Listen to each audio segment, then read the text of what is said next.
one day, near December's end, some neighbours called on an old-time friend, and they found his shop, so meagre and lean, made gay with 1,000 boughs of green, and old Conrad was sitting with face ashine, when he suddenly stopped as he stitched a twine, and he said, "My friends, at dawn today, when the cock was crowing the night away, the Lord appeared in a dream to me, and he said, 'I'm coming your guest to be.'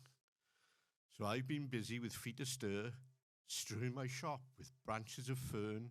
The table is spread and the kettle is shined, and over the rafters the holly is twined.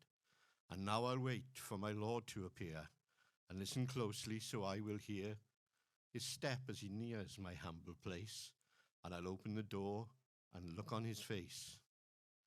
Then his friends went home and left Conrad alone, for this was the happiest day he had known.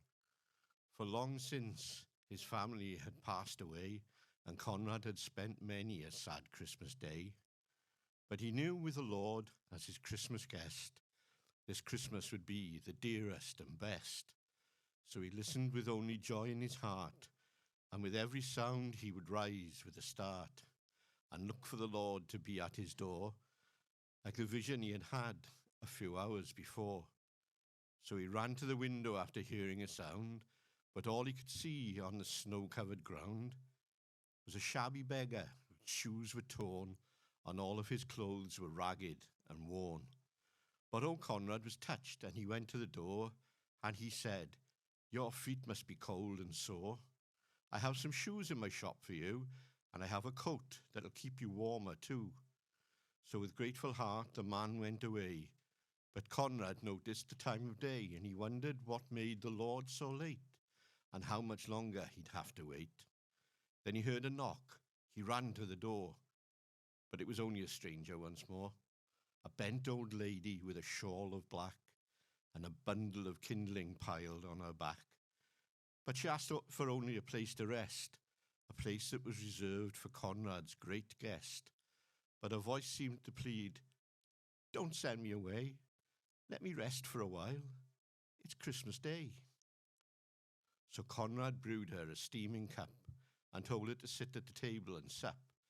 And after she left, he was filled with dismay, for he saw that the hours were slipping away, and the Lord had not come as he said he would, and Conrad felt sure he had misunderstood.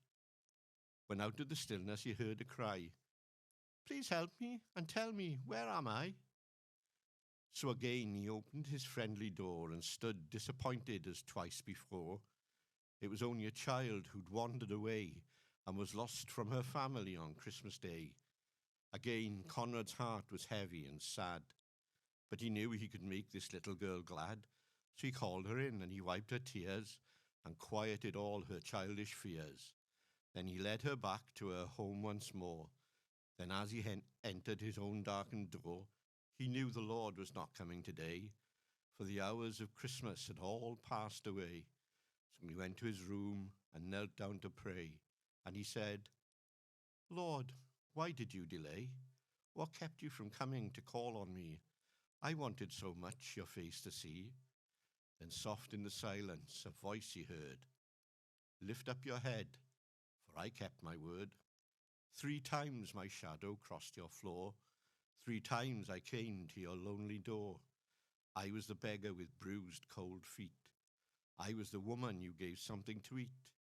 I was the child on the homeless street. 3 times I knocked, 3 times I came in, and each time I found the warmth of a friend. Of all the gifts, love is the best. I was honored to be your Christmas guest."